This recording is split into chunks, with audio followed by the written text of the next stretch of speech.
Hey, Shalom, Sister Kate here on 8 Prep Day. Ooh, maybe I can lower this down just a little bit. Try to do this technological thing. As you can tell, it's a rainy day here on Shofar Mountain. And that kind of freed Pastor and I up. We've already done our, not our most important chores, but some of the chores that we need to get done on prep day we've already done. And so this rain came down and all our plans for being outside and so on were put on hold because we were going to do things outside, and now we're having to do things inside, and we're kind of just going to take it easy. So I thought I had an hour or two available, and I thought, what the heck, let's do a live stream. So here I am. I'm on my front porch. I can show you quickly what it looks like out there because it's raining.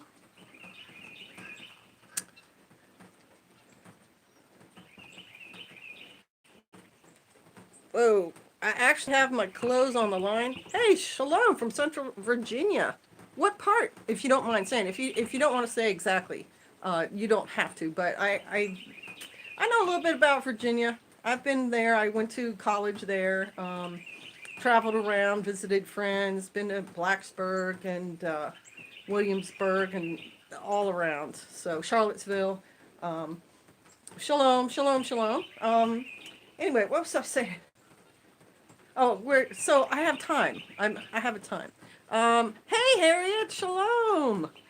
Near Charlottesville. Oh my gosh, it's so pretty out there, Ellen. And there's used to be a living history museum.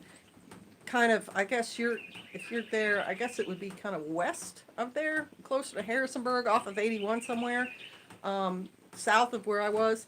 A living history museum that had farms from Germany, England, and France, and they were growing flax and making or like weaving the flax, and they were had animals out there, and people would be in costume and be doing the period things, and we learned a lot when we went to visit that place. I loved it.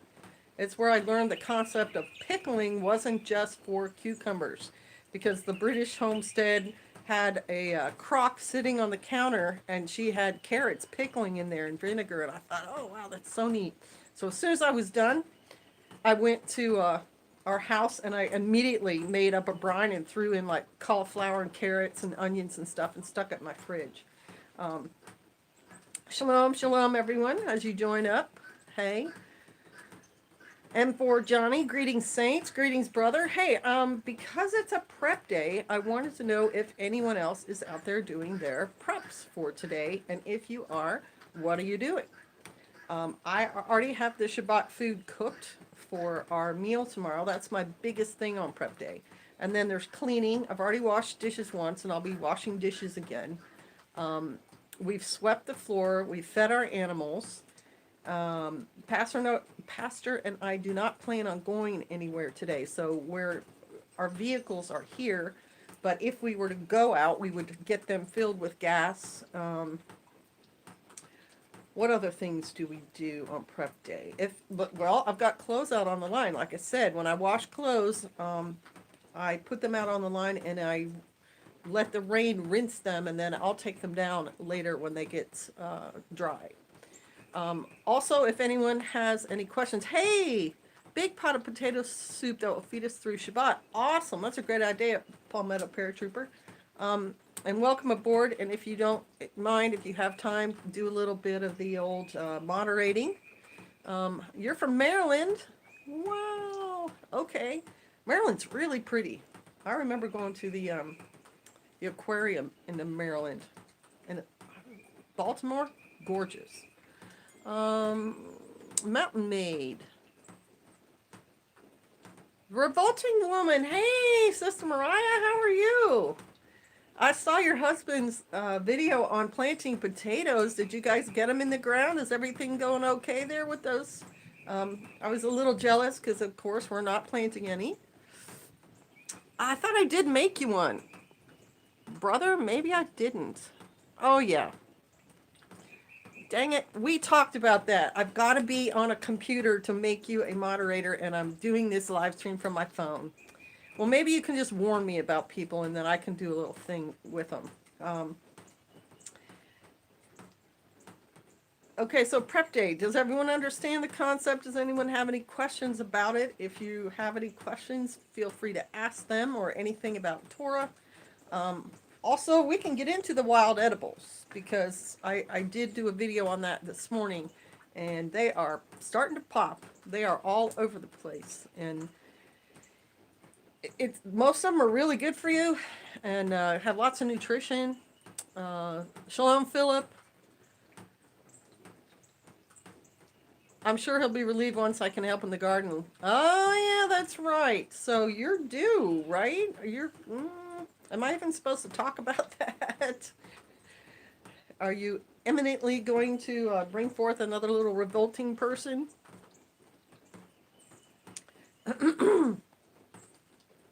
And Harriet, what's going on where you are? Is it nighttime there? Is it daytime there? My blackberries have a bunch of blossoms starting to bloom already. Ours too, although it's the ones that run along the ground that are flowering right now. The more viney ones. The cane ones are putting out their leaves, but they are not flowering.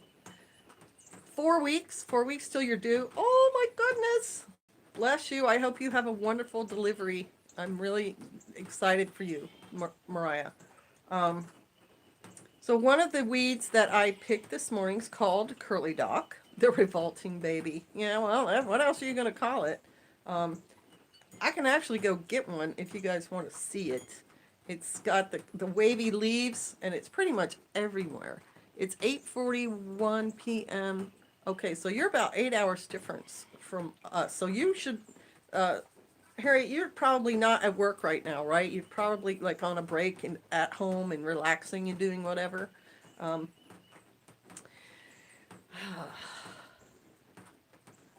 it's going to be a trip for sure. Well, yeah, but it's not one that you haven't gone down before, right? So hopefully it's great. And for Johnny, 8 hours. 8 hours difference, that's right. Anyway, talking about the wild edibles, another one that we're going to be looking for pretty soon is the lamb's quarter. Has the leaves that look like a duck's foot. It's also called duck's foot sometimes. Goose foot. got the chorus back there behind the window. Goose foot. It's really good, and I brought some down from Kansas to make sure that I got it here, and so we've spread it around, and I'll remember, where I planted it when I see it come up. Okay. Oh, and the henbet, the little henbet that had the purple flower on it that was in my video this morning, I just rediscovered it, and it's everywhere. It's all over my greenhouse. Oh, unassisted. But do you have to be unassisted, Mariah? Can you have a few people there if you want them there, like your mother-in-law or say your daughters? Because and of course your husband. I mean, for some people, unassisted is just the wife and the husband. Been watching your hubby for a while now. Moving to Missouri Ozarks in a year to Salem or Rolla. Okay, so the Rolla area has a lot of believers there. So if you're a believer, you'll be able to kind of find them in that area and kind of lock in with them. Bonjour. Hey, Hobie, what's going on? Bless you, brother. Is it raining out there? Let's see, what else? What other comments did you say? I know this is not the topic, but I'm sitting here watching certain family members fighting over one of my family belongings after she passed. It's only been a day. Pure evil. I'm just watching that to say. Oh, Ellen, wild violets. I have them too. They've just come up, and we've got yellow ones and purple ones, and I love those things. I'm doing my job while watching you at the same time. Harriet, wow. I really am touched by that. I can't believe. Okay, so back to this comment right here by James. Pure evil, I'm watching, just had to say that. James, you're touching on a really interesting subject because as a family member, at least society brings you up to make you think that whatever your parents had when they pass is going to be yours. And I used to think that myself. And then my husband kind of straightened me out and he said, no, what belongs to your parents belong to your parents. And so your parents have the right to do with their belongings whatever they wanted to do with them. Um, they can leave them to their pets, they can leave them to their best friend. I mean, it depends on every family, but you know, the things that your family, your parents are leaving are things they have accrued. You know what I mean? And so we really, once we grow up and we become our own people, we have no right to anything that our parents had. I'm also not saying, because in the Bible, at least with the Israelite families, the original 12 families, everything given to them was given by God with the instruction that you're going to keep your possession within your family. So if you were from the tribe of, say, Issachar, the land that you are given as an Issacharite is going to stay within Issachar, and you're not allowed to like switch it around or leave it to anybody else. And they got it down to the nth degree there, where it was definitely going through the male heirs, and the only exception to that was Zelophehad and her sisters, where there were no male relatives, and if they got married to someone else, they were still supposed to marry within their family. But then their father's inheritance was going to go to somebody else. And so they brought that problem before the elders, and the elders said, yeah, you're right. In order to keep your father's inheritance within your family group, you girls are going to inherit it. So if you're of that understanding in your family, then it should not be a problem when grandpa passes on. You already know that, you know, the oldest son or whoever is going to get the farm. And then the rest of you just kind of scrabble. That's kind of a joke, or a type in the British nobility was the first son obviously was going to get the lordship, whatever it was. But your second and third sons ended up like having to scrabble for themselves. And so they would be the guys who either joined the military or became pastors. Because in England, a pastorage meant, yeah, you're going to preach in a building, but it also came with some kind of income from the landowner. Have already given to my son, so anything I have now can go in a yard sale. Moving to the Ozarks with food and tools later this year. Hallelujah. I hope you really enjoy the Ozarks. It's a beautiful place. Pastor and I like it so much. We're living in this little house cabin thing we built. And last night we were just joking as we were doing our evening chill out. You know, listen to that. And the only thing we could hear was the peeping of our spring peeper frogs. So we were like, do you hear any traffic? No. Do we hear any horns honking or loud music or people talking? No. Just little beep, beep, beep, beep, beep. And now today, if I shut my mouth, all you hear is the rain and the birds singing. It's wonderful. It's so stress-free. So I hope you have a really good time. So what do you think, James, besides the fact that it's very evil to see family members fighting over things? Let's see. Hobie's at lunch.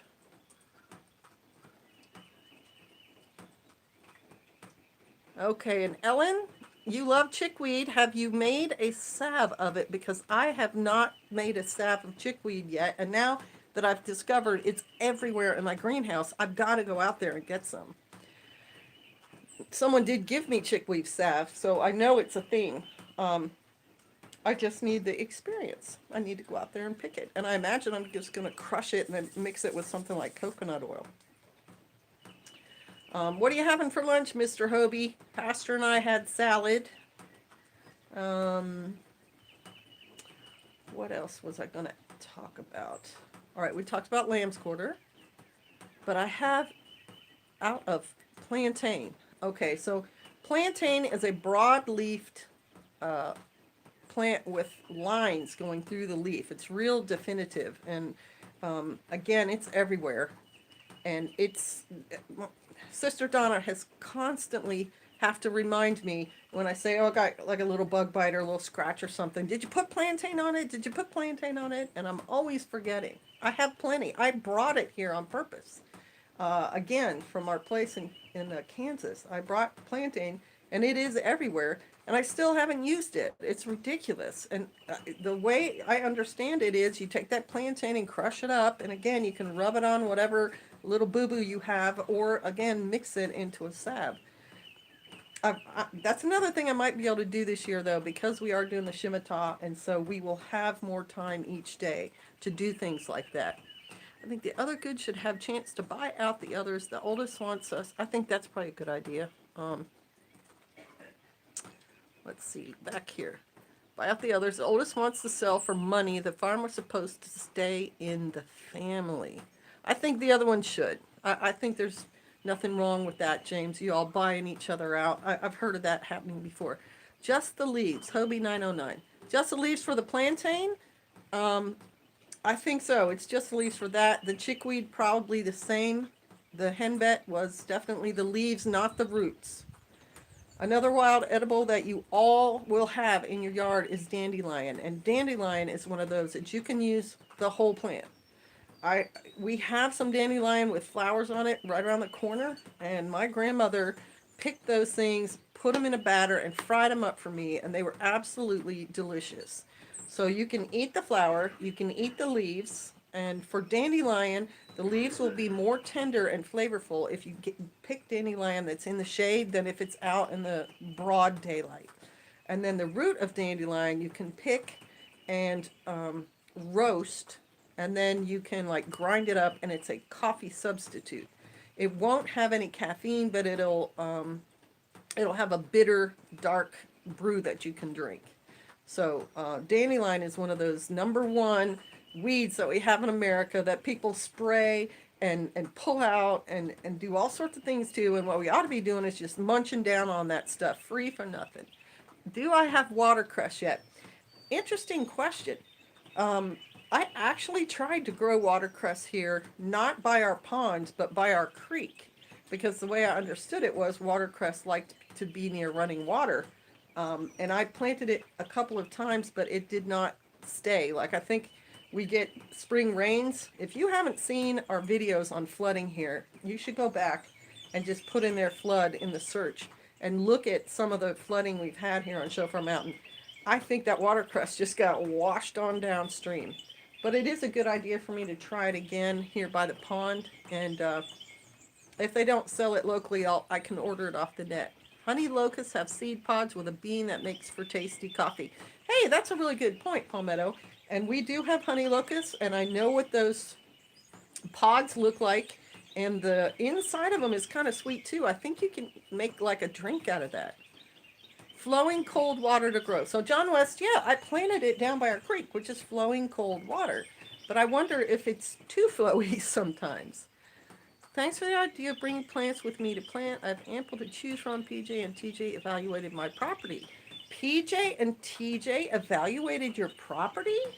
Oh, that's cool. All right. Okay. I may sort of know the story of them doing that. Yeah, bring your plants with you. I actually started to panic a little bit when I thought I was coming down here and I wasn't going to have those certain plants that I already had up there. Like when spring came, I started to sort of panic at the thought that I wouldn't have them. Yeah, it's a fruit paste in there. Yes, palmetto paratrooper, and I think it's kind of like tamarind, which is the Asian version of it. And so if you make that kind of pasty stuff, you could use it in, say, your curry and stuff. What did they know? You can eat the blossoms of the redbud tree and make vinegar from them. Is that right? I have not tried eating the redbud blossoms. Ellen Fisher, I did not know that.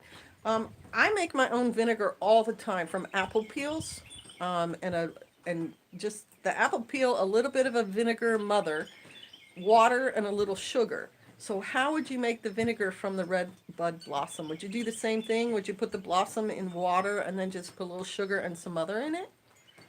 Because that might be kind of interesting to do. You've eaten red bud blossoms. They're a little tangy. Okay. And another question I have for you all. Are you waiting for the blossom to actually like blossom, or do you get it when it's more like a bud?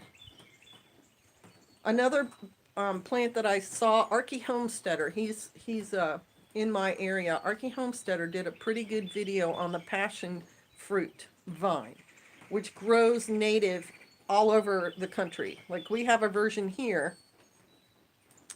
Yes, the full blossom. Okay, thank you, you guys. We have the passion fruit here that is yellow when it turns ripe, but there are some that are purple, and the Neo Hermites actually found some of them up on the north end of our property, and those were little. They were like grapes, but they were purple when they were ripe. But he did a video on how you can take the passion fruit leaves and the blossom, which if any of you've seen passion fruit, that blossom looks like an alien. It's amazing. It's white and purple and, you know, has some 3 dimensions to it and stuff. Um, anyway, you can make tea with those as well. And that tea is supposed to be a very good sleep aid. And it's also more effective when mixed with lemon balm. And that's something I brought with me. Lemon balm also, it's not a wild thing. It's an herb I bought, but it is good for keeping away mosquitoes. Gotta go get back. We'll have to catch up with you later. All right, Hobie, bless you, brother. Hope your sandwich was good. Shalom, Michelle Jackman. Hello. Welcome. Red bud blossoms, yes. So when you do the vinegar, did you answer the vinegar question? Do I mix it with a mother and some water and some sugar? The buds are kind of hard. Good on top of a salad. Very nutritious. Okay. All right, so we haven't gotten the vinegar.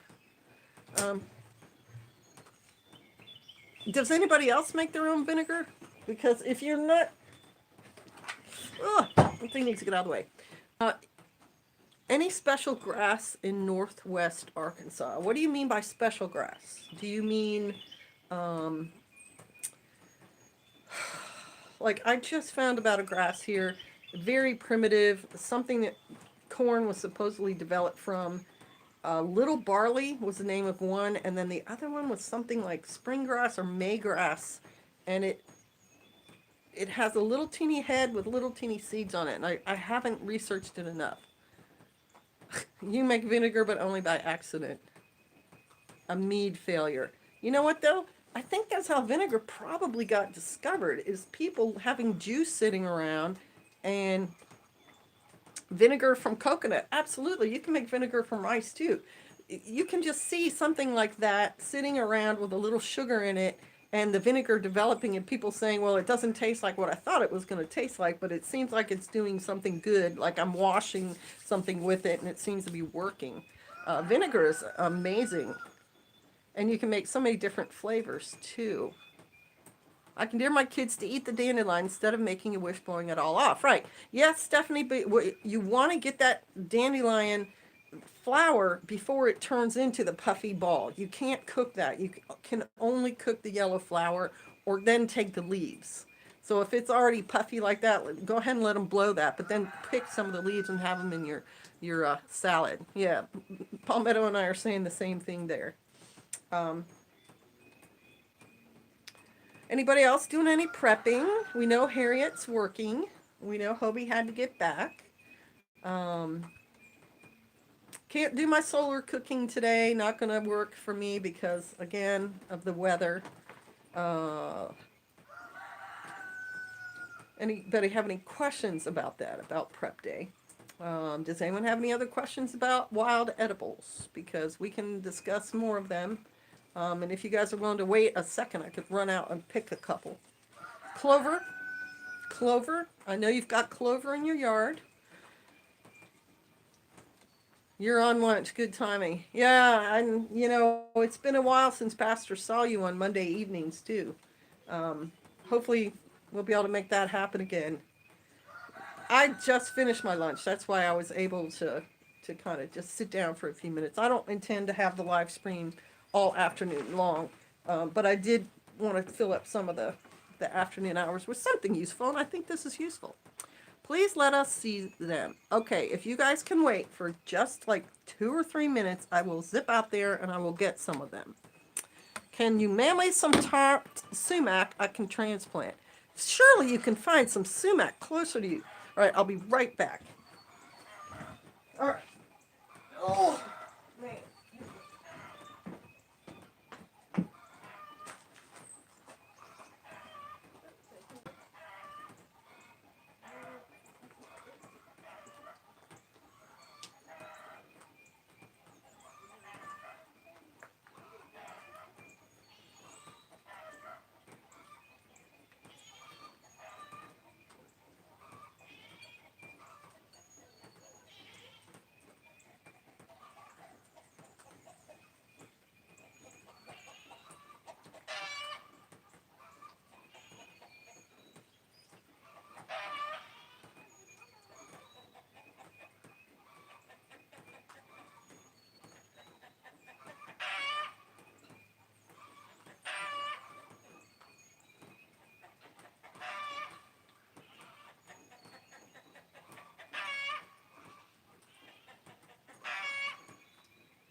Okay, I'm back.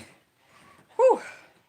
So, let us start. We're going to go through some of these. Chickens and a rocking chair. Yes. She turned on the live stream and she forgot what she was doing, and she's indoors washing dishes. Enjoy the sounds. Good morning, Janice. Hey, shalom, shalom.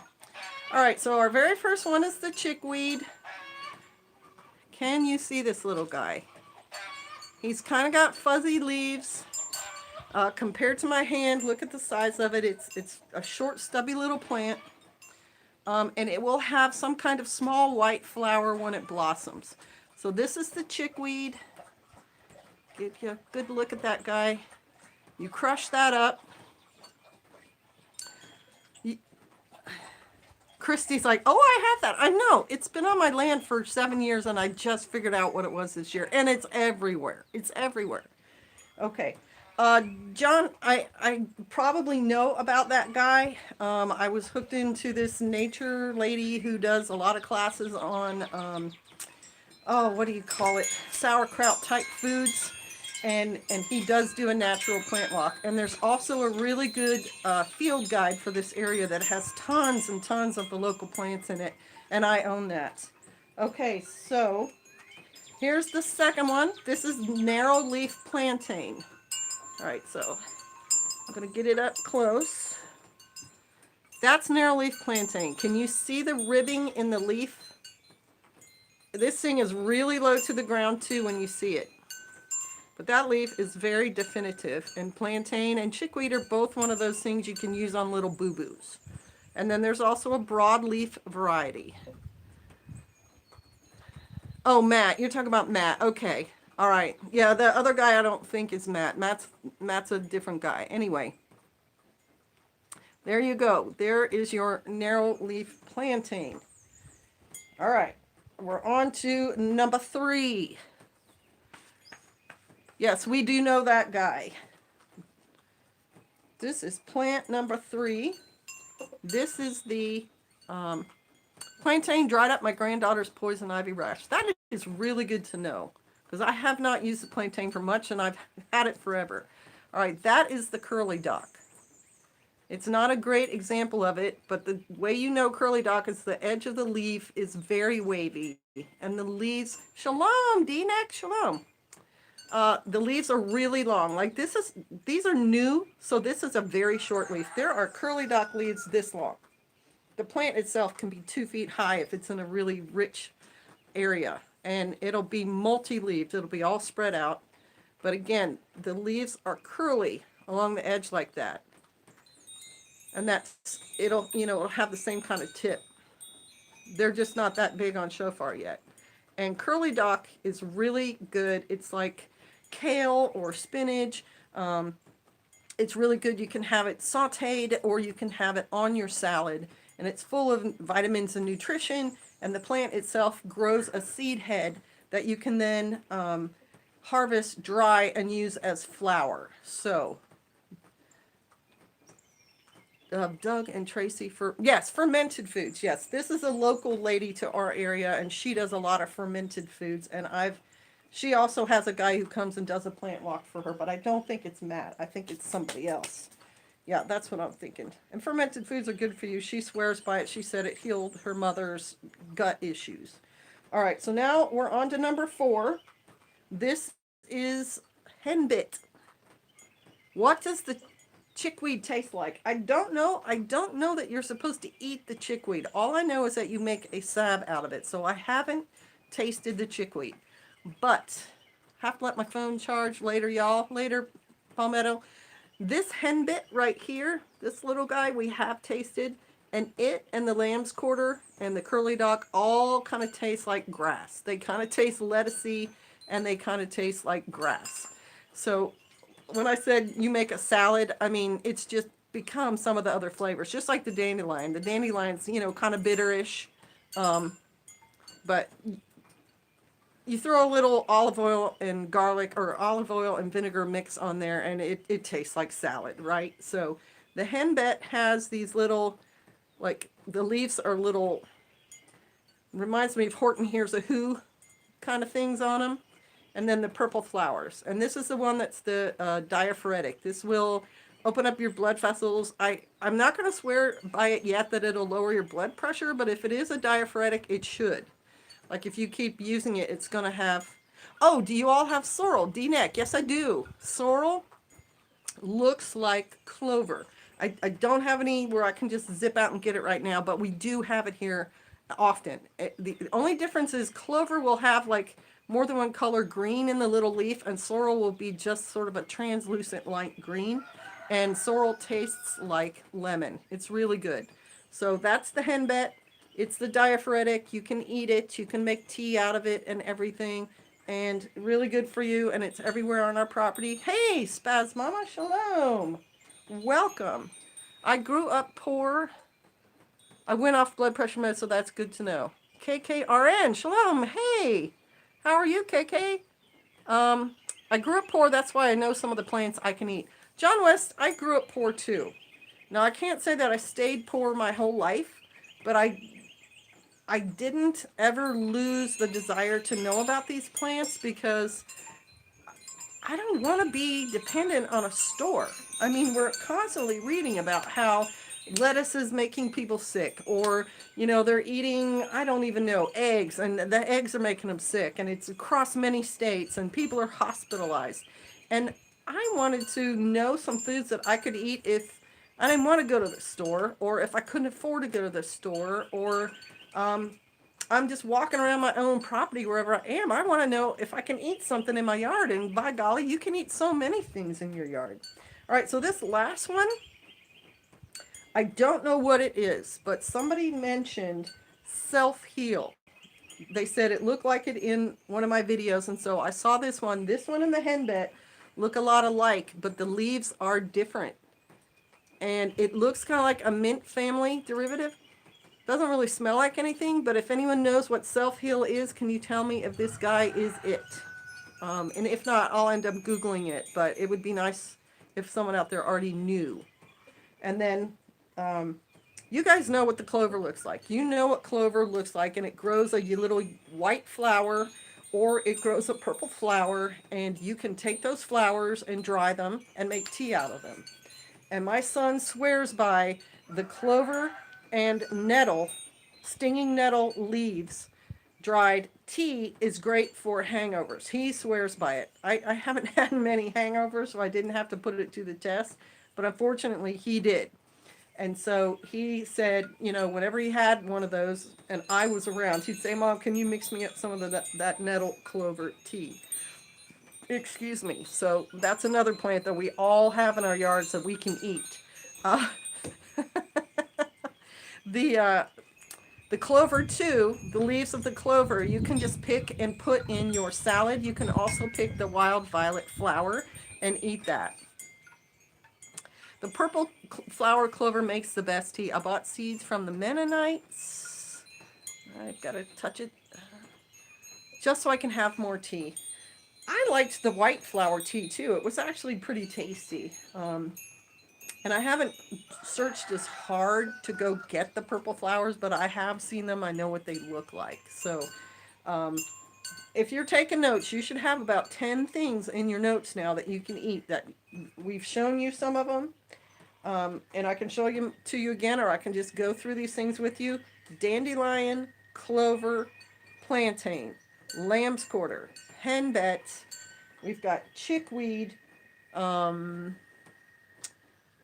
What else did we talk about growing here and sorrel, wood sorrel. Wood sorrel looks like clover and gets little yellow flowers on it and a long seed head, and all of it tastes like lemon when you eat it. All right, so is anyone else doing prepping today? The reason I'm doing the live stream is because we have overcast, wet skies, and so I took a little break. But I have been doing the prepping. I have put out laundry. I have made my food. We have swept the floors.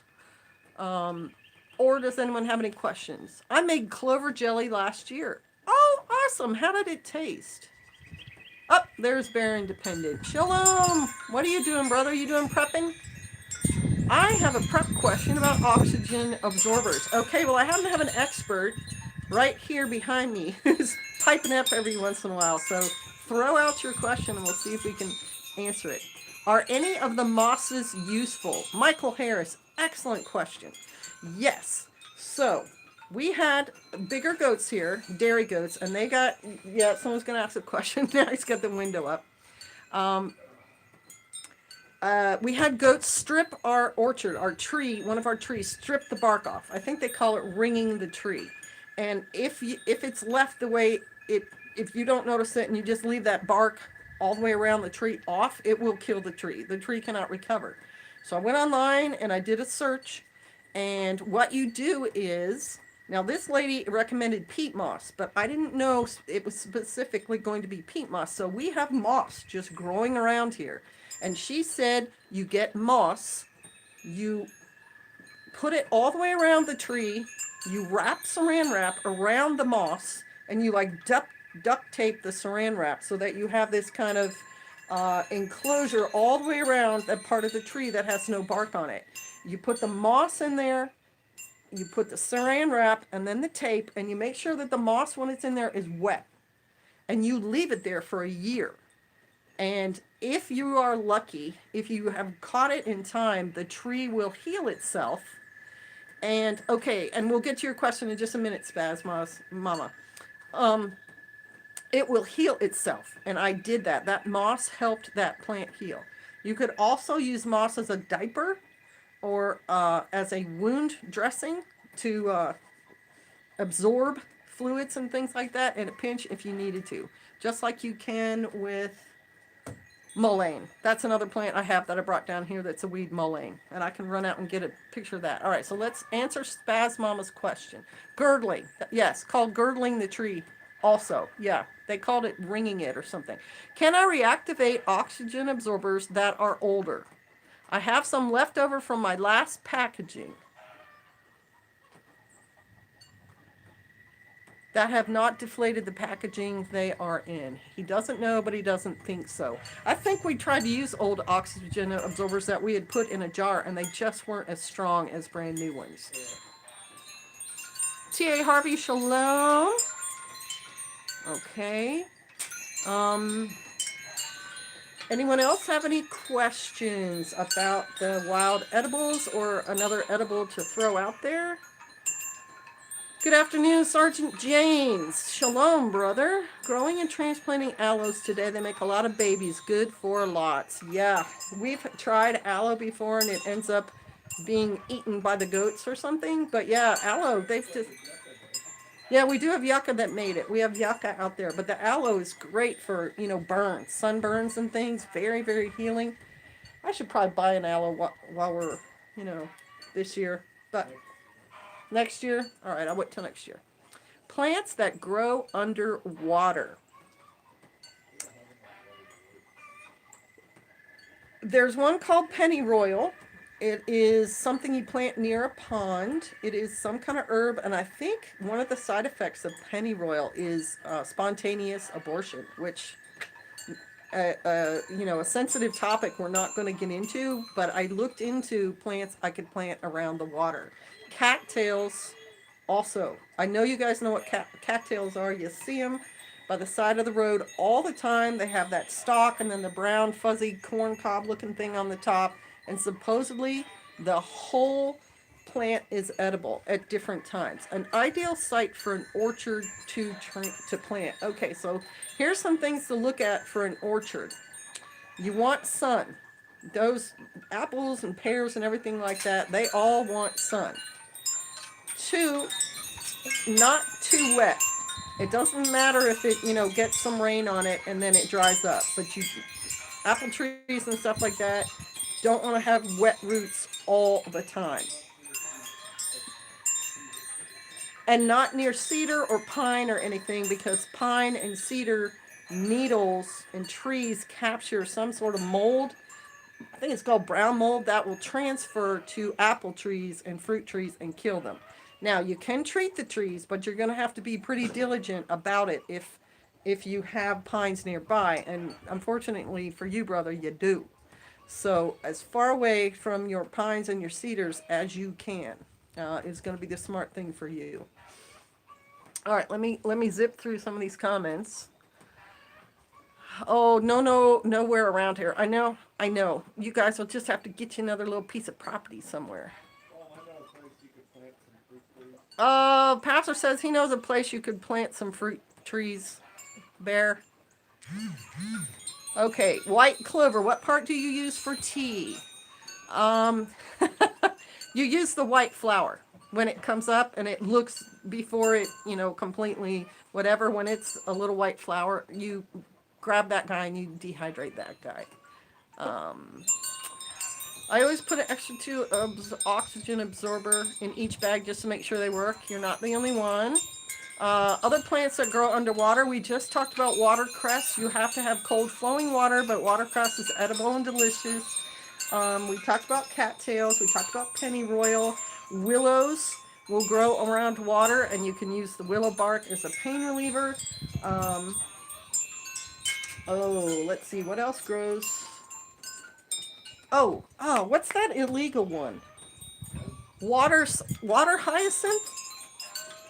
In some states, water hyacinth is illegal, like in South Carolina, because it's so prolific. But water hyacinth is a plant that you can feed. Huh?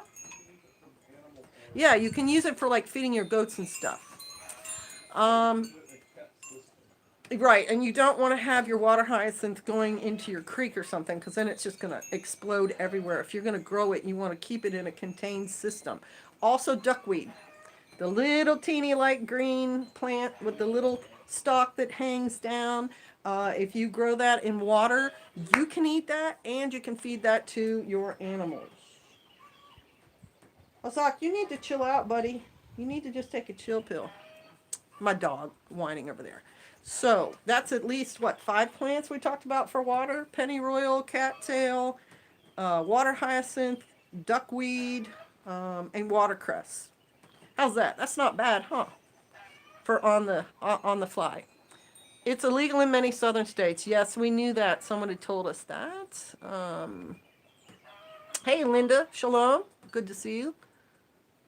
Learning wild edibles is best done in person. It does really help if you know someone nearby, or if you can get to someone and have them show you. I did show you some on this live stream a little earlier. I showed you a few of them, so you at least have that. And I do have other videos where I show the lamb's quarter, and I show the sorrel. So, yeah, my land is a lot of pine and cedar on top of the mountain. Yeah, Patricia, it's not great. It's not a great thing. And I love pines and I love cedars. We don't have many here, and our plants seem to be doing okay, but they still get things. Fruit trees have their own plethora of bacteria and viruses that like to attack the trees. And Pastor and I read where in the good old days, if you had cattle, once your orchard was done bearing the fruit, you would let the cattle in under the orchard trees to eat the extra fruit and leaves and things that fell, and that kind of cleaned up some of the problems that comes with them. Isn't the willow bark also a blood thinger? Vivian's asking. I don't know. That's a good question. That'd be something to research. But I know this henbit is right here, diaphoretic. This little guy right here is one of those things. Rock Lick Ranch. Hello, Sister Kate. Shalom. Hey, welcome. Any good books you recommend? Yes. A field guide for your area.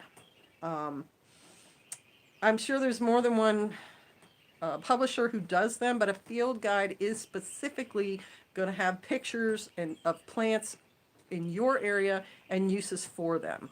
So look up that. And general books that I recommend for homesteading and things are the Reader's Digest Back to Basics book, which is about that thick. And if you buy it brand new, it'll be like $25. But you can sometimes find them in thrift stores, and I've bought them for as cheap as $1. The Carla Emery's Encyclopedia of Country Living is another book that is great big and full of facts about homesteading and gardening. Oh, look, do we have a special guest? You have the field guy? Can you whip up a Reader's Digest too? That might, the Back to Basics, probably in the bathroom. Here's a field guide. Medicinal plants and herbs right here. It should have, and this one does have, you can see I have things marked in there. Really good pictures, like here's a thistle. Thistle's another wild edible. You eat the stalk, and it tastes kind of like broccoli when you steam the stalk. It's just a lot of work to get to. All right, look at this. I have such a talented assistant. Look at this guy. He's amazing. You are a blessed woman. Uh-huh. Here's the Back to Basics. This thing is fantastic. It has all the information in the world about homesteading, harvest season, making dolls from corn husks, and it has everything about grapevines, making natural cleaners from plants. It has companion planting. It has regional cooking, a variety of confections for every taste. Raising food and forage on a small place. Look at that picture, huh? It's awesome, these books. So there you have those. Let's see, questions? Sounds like kudzu. Hey, kudzu. That's a really good point, KK, because kudzu is useful for all sorts of things. You can weave it. You can feed it to your animals. You can eat it. You can make baskets out of it. You can use it as fertilizer. Kudzu is fantastic. It does grow over everything, and Pastor will not allow it on our property. But if I were near it, I would be allowing my goats to eat the heck out of it. I sure would. So kudzu is a all-around great thing. We also are blessed to have here blackberries. And I know you can buy commercial blackberries, but there are tons of blackberries growing wild all over our country. I have seen them running along the trails in Virginia. I've seen blackberries there growing on the side, and I've seen them on the side of the road in Washington State. And Sister Kate gets a thing every summer called Blackberry Fever, where like I want to stop at every blackberry bush I see and start picking berries. I actually dreamt about them last night. I like it so much that it's free food just growing, and all you got to do is pick it. We also have wild grapes here, and some of our wild grapevines are this big around, so they are really old.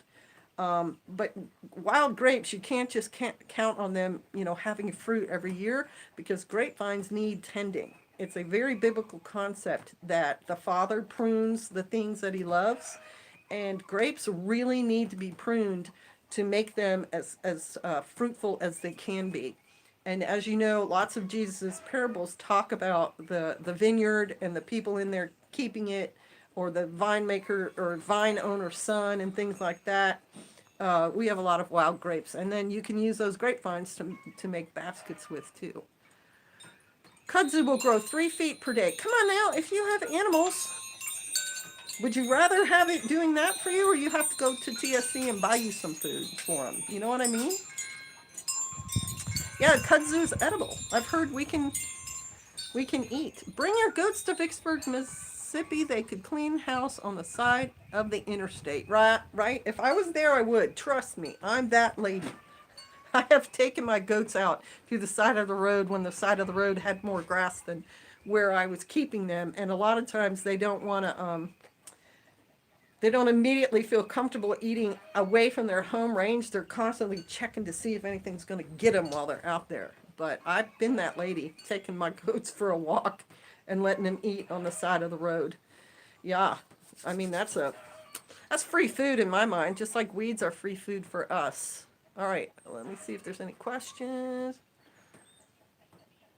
All right, back. I have to start taking the time to learn more on this topic. Great talk. Thank you. You're welcome, David McGregor. Careful where you plant willow. The roots will ruin a dam or septic system. They also suck up a lot of water. It's true. And we had a person who dug our pond tell us that. He said they can suck up as much as 80 gallons of water a day per plant. Now, I have not, done a Google search to see if that's actually true. But if you guys are talking about it, then it's worth looking at. And so if you had a swampy area on your property that's wet all the time, you might think about growing willow there just to dry it up, right? Or look at growing some kind of plant that's a water plant that you could eat, like watercress or cattail. Sumac and jewelweed are some plants we have used exactly. Staghorn sumac has a long, straight, like silver grayish stalk. It's often on the side of the road, and it grows a seed head of red, seed head of red. A seed head that's red, and the red seed head you can like put in water and let it like leach out, and it makes kind of a lemonade flavored vitamin C rich liquid. And that's staghorn sumac. That is not the same as like poison sumac. But I've seen it on highways all over our country, just grown on the side of the road. I would love to check out you and Pastor's book collection. Thank you so much for this live stream topic. Pastor's done videos where he's recommended books, and I have too. I don't think you have enough time to go over every book that Pastor and I own, because I majored in English literature in college, so you can imagine I have a few books, and Pastor's always liked reading books, so we have quite a few. Willow oaks are just as bad for sucking up water. Oh, jewelweed. I've heard of jewelweed, and I've had it pointed out to me a couple times, and I think it has that orange trumpet-like flower, right? Doesn't jewelweed have some kind of orange flower? I know there's some growing around here, but I have not like gathered it and put it on my land yet. Jewelweed is great for poison ivy. Exactly. That's what I've heard. And it's often growing near where the poison ivy is. Okay. Excuse me. I've started to look at thrift stores more often now for books, right? I mean, I did get one version of that Back to Basics for $1 at a thrift store. Come on, you can't beat that. Okay. Does anybody else have any other comments, questions about prep day or about wild edibles? And if you want to see some live action photos of them, you can go back to the beginning of the live stream, because I showed Curly Dock, Henbit, Chickweed, this little one right here. Whoa, where are we going? Whoa, get it in the camera. There we go. Chickweed. There's a little white flower on it. And that was it. No, plantain. This is narrow leaf plantain right there. Got the ribbing in it. And the broadleaf is just a bigger leaf. So, I ran out and got them. Yes, I did. Yep. Yes, orange flower hummingbirds love the flowers. I did not know that about those. Good afternoon, folks. Gotta run. Bless y'all. Bless you, Bear. Hope we were able to answer your question. Count Spooky. Okay. Shalom. Have a good Shabbat tomorrow, brother. Please show Curly Dock again. Okay, Curly Dock. Now, this leaf is not a perfect example. It's been ripped. Something's already starting to eat it. But the edges of it are going to be curly. And they can be curlier than that. And the leaf can be much, much longer, too. And there are many. There's like a stalk in the middle and then a bunch of leaves around the outside. That is the Curly Dock. Yep. I know I had it. Yep, here's the other one. Right there. That is a very, very typical example of Curly Dock. Looks almost like wild lettuce, but a lot of times it's much bigger. Okay, let me look at your comments. Hang on. Well, I can't find them. Got to get ready for work. Okay, Patricia. Nice to have chatted with you. I think I have some. I need to find out more on that plant. Thank you so much. Spaz Mama, you know you can Google and do image, and they'll show you lots of varieties of it. My day today, canning meat, making pemmican, starting seeds. Wow, Terry. Oh, thanks. The wind chimes are soothing, and we love having them. I need that jewelweed. Poison ivy gets me. You know, poison ivy used to get me too. I used to really break out, and so did my mother. And I've had to get the shot before when the poison ivy came, and I'd treat it with things like, in those days, salt or bleach, and it just kept spreading. But the thing about poison ivy is it is an oil that you are, if you're near the plant, your skin is what do you want to call it? Picking up that this, you're near the plant, or if you brush up against the plant, now your skin knows that oil is on. Hey, brother Tim, thank you. Yeah, they're in rare form today. Those chimes. Mushroom season is almost here. We don't have any mushrooms in our place. It's just doesn't get you the right moisture and all that down here, which doesn't make any sense to me. But you're right. Morel mushrooms. Woo! They're so tasty when you can find them. Anyway, let's get back to the poison ivy. So poison ivy, the oil comes in contact with your skin, and there's a process that goes on there. So your skin sends a message up to your brain and says, hey brain, I think we've come in contact with poison ivy. And the brain's like, huh, interesting. Look, I need a second. I need you to check that for me. And so the message goes back down to the skin to say, is it definitely poison ivy? Is it still there? And the skin does another check chemically. And then it sends back up and goes, yeah, brain, it's poison ivy. And then the brain says, okay, we need to react. And then you start with the itching and so on. So there's an opportunity in that time frame for you to get that oil off your skin. And if you can intercept it before all this messaging goes back and forth, and I think the time frame's about 15 to 20 minutes. If you can get that oil off your skin, then the second message won't go through. So that's one way to kind of shortcut poison ivy. The other thing to remember about poison ivy is it's actually not harmful to you, but your body interprets it as something harmful, and so it reacts to it. And it's very similar to my reacting to cats. I used to be very allergic to cats, and watery eye, skin itchy, throat starts itching. So one of the things about poison ivy I put into experimentation, at least with myself, and I've recommended it to other people. If you think you've been exposed to poison ivy, number one, wash, right? And I think someone there said, use Fels naphtha soap. I use Dawn because it's an oil absorbing soap, so it should, absorb that oil off or wash it off. But I've done experimentation with myself where when things I'm supposed to be allergic to and I'm exposed to them, like cats, I try to let my brain not think about that thing. Because I noticed, like when I'm petting a cat, if I focus really hard on, oh, isn't it soft? Look at this fur, it's so luxurious. That's when the reaction starts. And so I've tried being like, when I'm around poison ivy, I try not to think, wow, it's poison ivy and I'm really allergic to it and I'm going to break out. I try to think this is just a plant like any other plant and there's no problem with it. And then I immediately wash if I can. If I'm not near the house, then I'll get like just pond water or puddle water and leaves and other kind of green plants and rub to try to get that oil off. And I don't say in my mind like, oh my God, I'm going to have to go to the hospital and I'm going to, this is going to be a terrible reaction. And I have found that has helped a lot. Like I can be around poison ivy now, and I'm not saying I just run up there and hug it. Like if I know for a fact I'm going to be near it, I'll wear gloves and I'll wear long sleeves so I'm not exposing myself too hard or ignorantly.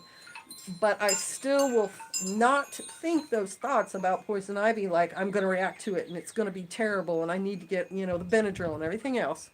Come back, I'll wash that off, and then I'll immediately treat it with something like Benadryl. And if you had jewelweed, put the jewelweed, or if you have like the plantain, put the plantain on there right away. Or another thing that I have found really, really effective for bug bites and things like the outbreak from poison ivy is baking soda and water paste. Because that paste is going to suck up, it's going to dry out, just like salt, the fluids that are being sent to the scene of the offense. So if it's on my hand, and with me, poison ivy, at first it's a line, a red line, and then it's little dots next to the line. and then it starts to swell outward. If I get the baking soda on there right away, it just sucks all the moisture out, so it cannot start the reaction. Because part of the itch is from your the serum, I think it's blood serum, that your body sends to the site. It's like immediate emergency. We need to have something here, and that's what's starting your itching. So that is my 2 cents about poison ivy. Um, by all means, I'm not saying you should not treat yourself for it. I'm saying try not to react to it as bad, and try not to react as bad to anything that you are allergic to. Because I think it's your brain reacting to your thought process that it needs to react to it. All right, let's see what your comments are. Don't hug the poison ivy, right, Spaz Mama? I'm going to be clearing and building fence on new property, so I will remember this conversation because I will be sure to be around it. Another thing to do, Sugar Creek Homestead of Tennessee, is if you're going to have to clear that stuff, clear it in the winter and not in the middle of summer, because in the middle of summer is when the plant's got all its leaves out and all the oils are on it. In the winter, the leaves aren't there and it's just the vine, and it won't be nearly as potent. Another thing you can do if you know someone with goats, and yes, I know, I'm always plugging goats. I had several of my dairy goats that would eat poison ivy. No problem. Walk right up to it and start munching on it. Now, they were alpines. Generally, the alpines would do that. I don't know if things like Boers and other goats will do it, but I have seen them just go to town on the poison ivy. So let them do the work. If you know someone with goats, have them come over and see if they'll do some of the work of clearing that before you get in on it. Pancakes with butter. Shalom, shalom. Hey, how you doing? Constant low-level exposure can possibly help with big exposure. Maybe, Linda. Absolutely maybe. But I really do think some of it is mental. So you're fighting it here as well. And don't do something dangerous. Like if you're really, really allergic to it, you definitely want to go very slowly. When I had goats, I was always exposed somewhat to poison ivy. Well, mine got it on their coats sometimes, so I'd be milking, and then after I'd milk, my hands would start to itch, so I'd wash my hands immediately, because they may have rubbed up against it. Right, Vivian, my dog gets into it and then comes loving up to me. That's exactly what would happen with me and the goats milking. I can't wait till winter. I have 2 goats that will go with me, little protectors. Exactly, and get on it early as you can. You know, it's probably just now. Well, I just pulled some recently. It hadn't even started leafing out here yet. So the sooner you can get after that stuff, the better. You don't want to be doing that like mid-July. That just kind of extreme. Let's see. Yeah, Andre, you're right. Develop a tolerance with. Yep. Um, Hello from Germany. Nordland Tactical. Guten Tag, wie geht's es Ihnen? Nordland. Get dish soap and wash it off. Works best for me. Yep, absolutely. Dawn detergent. Yep. Yep, Dawn is it. Yep, my immune system overreacts to things. Christy, then you need to start working on calming that immune system down a little bit. The more high stress we get over things, the more you're going to react. Just try to do breathing exercises and concentrate on something else.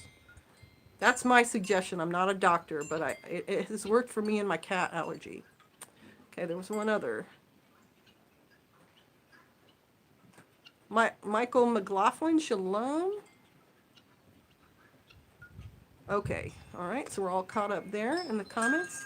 Does anyone have any other comments, questions about wild edibles or prep day?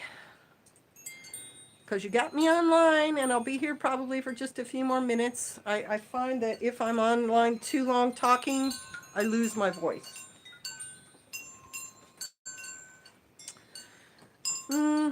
Questions about wild edibles? No, yes, maybe. Love your chimes. Oh, thank you. You're like the 3rd person to comment on those guys. We like them too. We really do. It's kind of a little music thing going on in the background. And the one set that's up there, you can't see them, but they're brass. Someone gave them to us as a wedding present. So those things are 30 plus years old, and they have moved everywhere that we have moved. We've brought them with us. So, got some fond memories about those. Do you have elderberries up there? KK, excellent question. Yes, I do. And we had elderberries in Kansas also, but they were not on our property. I just knew where they were around the county on roads. And so when they got ripe, I would just go to those locations and pick them.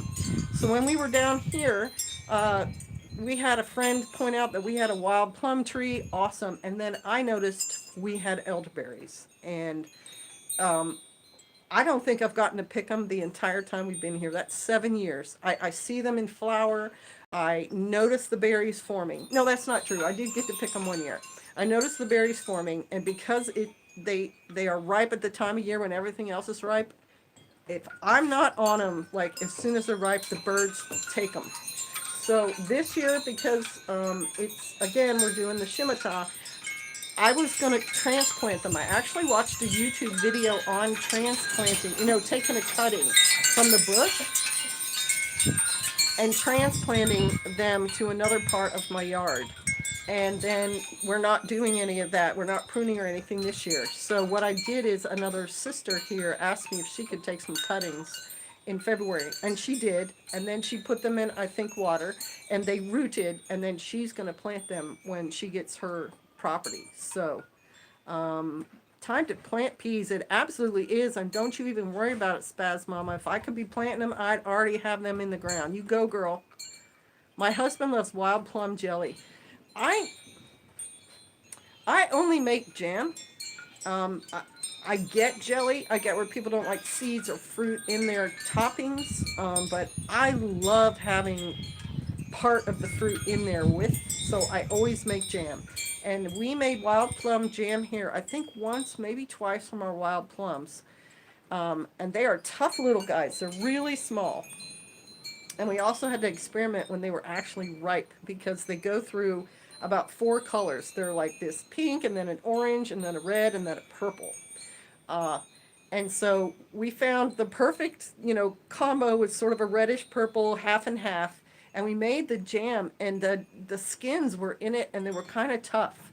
And so we had a mixed bag with those things. My kids did not like the skins, but we had 2 ladies here who were on the land with us at the time, and they both loved the skins. They loved munching on that fruit. So, it, yeah, it has an amazing flavor. I don't blame your husband for loving that at all. I haven't been sick in 3 years. Every day I drink elderberry tea mixed with clove and honey.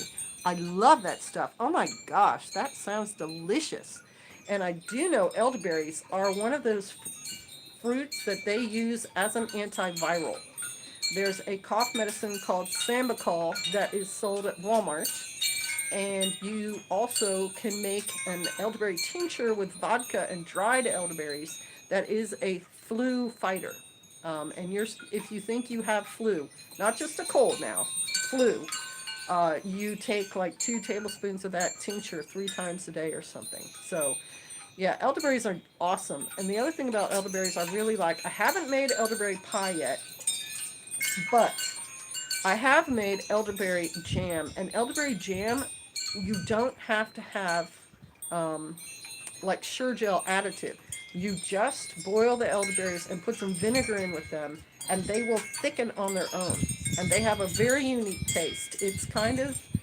Uh, it's kind of like blueberry, but not as sweet, and it's strong, and I really like them. So maybe this year, since I don't have to, do all the gardening stuff, I'll actually be able to get up there when those berries are ripe and pick the berries. The other thing about our elderberries, I found another bush out to our north. The ones I know are up at the top part of the property near the village. They're getting really tall and leggy because the trees around there are tall. That was one reason why I was going to prune and transplant. Put them somewhere where they don't have to fight the trees, so they won't be as leggy. I think some of our stuff up there I'm going to have to pick with a ladder. But that's a really good wild plant. I sure hope I have a neighbor like you when we move. I have not gotten to know the neighbors. They are pretty far away. I do too. Tennessee. There's a lot of people online who are other people's channels and people who comment on my videos who are in Tennessee. Mud Pie Girl, too, is one of them. And forgive me if you're in Tennessee and I've forgotten your name, but there are people who've commented even on my live streams who are from Tennessee. So hopefully you will meet some good, knowledgeable people in your area. And a place to maybe see them or find them is at your local farm store, the co-op, or at your vet's office. I don't think I've ever had an elderberry. Vivian, it's an old fruit thing. I mean, people talk about elderberry pie. It's very British, too. The British are big into their elderberry. You can buy them dry online. Sister Kate, can we grow pawpaw? We can grow pawpaw. We may actually have pawpaw here. We have so much land, and pawpaw is very specific. Pawpaw likes to grow down in like hollers under all the other trees that are growing above them. Moist. Yeah, and moist. As a matter of fact, yes, pawpaws are here because the guy who does tire fixing in our town has pawpaws that he gets from a fella who lives near us, who actually gets them on his property. And I've been told to go swing by that guy's place and ask him for pawpaws.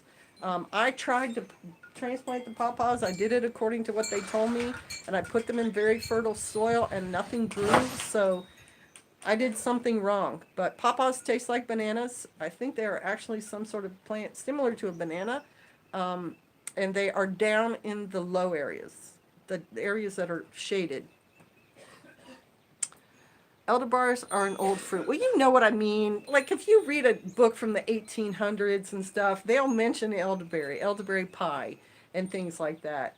Versus our modern fruit, which is like blueberries that are being sold at Walmart. You don't see elderberries sold in a store like that. Go ahead, make fun of me. Yeah, whatever. Chasing Life, shalom. I didn't miss you live. Yay! Yes, welcome back, Chasing Life. All right. Yep, there you go. Yep, you can order elderberries online. Okay. All right. Covered all that. Any other questions, comments? Chasing Life, you're coming in right at the end. I don't promise to be here online that much longer. Pastor, are we going to gear back up? Yeah. Okay, so I'm going to have to start putting roof boards back in our living room. Here's a question. I have heard... Oh, sorry. Let me go back. I ordered some elderberry cuttings planting tomorrow. Awesome. That is great. I think that's fantastic. I've heard that there's a wild onion look-alike that can make you sick. It's one of the reasons I'm reluctant to pick wild chives in the yard. I have never heard that. And I have seen wild onions many, many, many, many times. The stalks of the wild onions are really thin unless you've got extremely rich soil. But the thing about a wild onion is if you grab the green top of it and a little shovel and dig, when you pull it up, the bottom is going to be a bulb, just like onions are a bulb. And they are very strong. They have a very strong flavor, but I have never heard of anything that makes you sick that looks like it. And I would find it very hard to mistake that wild onion. Once you've dug them up, you're not going to say, that looks like something else. It looks like a smaller version of the green onion in the store. And it's going to smell very much like onion.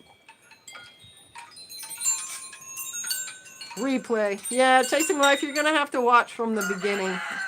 I'm not going to be here. Okay, so Christy Betts is saying, yes, there is a poisonous wild onion look-alike. I don't know what that might have. They used to grow in Texas. I have no idea what that would be. It would be something probably to Google and see image. Because the wild onions are so onion-like. Oh yeah, a little goes a long way. Little bit goes a long way. Back And east they have this stuff called ramps. what's ramps? It's a part of the onion family, but it gives you a really bad onion breath. Don't know about that. I do know that hemlock, it's hemlock, right? The plant looks like Queen Anne's lace. And Queen Anne's lace, you can make jelly out of the top of it, and it smells like carrot as the root. But hemlock, nothing like it. The flowers are different. Just the greens are very similar, and it's poison. I had half my backyard full. This thing. Half my backyard full of wild onions when I was stationed in Virginia Beach. They were so delicious. Sergeant Jane said. Right? I mean, those wild onions, you definitely know are onion. Linda grows ramps. Okay. Pastor said it makes your breath very strong. Okay. Revolting woman, thanks y'all. Have we been any help at all to you, Sister Mariah? I hope we have. Oh. I've been told you can eat every part of a dandelion, and you are right. To talk about Yeshua Messianic, you are right. You can eat every part of a dandelion. We talked about that earlier in this live stream. You'll just have to watch it again and get all the notes, but that is true.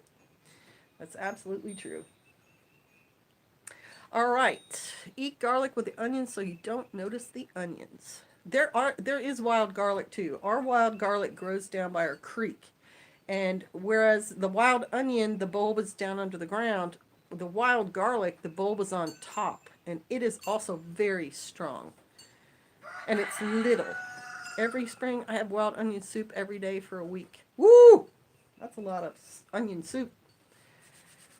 But onion soup tastes good also. Oh, excuse me. Chasing Life, I'm going to give you one chance since you came in late. Do you have a question or comment before I sign off? Because Pastor's getting ready for us to go back to work. Wild onion soup sounds amazing. French onion soup's delicious. I don't know wild onion soup, why it wouldn't, right? It would be wonderful. Yummy and cleansing. Tell you what, when you start eating the wild greens like the lamb's quarter and the curly duck, they are cleansing also, guaranteed. And I dry all of those greens. I dry them in my dehydrator and I throw them in all kinds of food. And they are very good at keeping you regular. Yep, you can make wine from the dandelion. I get excited every time I discover something edible or medicinal in the yard. Me too. It's like a little party. Oh, I'm being told I have to say bye-bye. All right, bless you guys. Thank you for coming in. This will not be my last one. Shalom.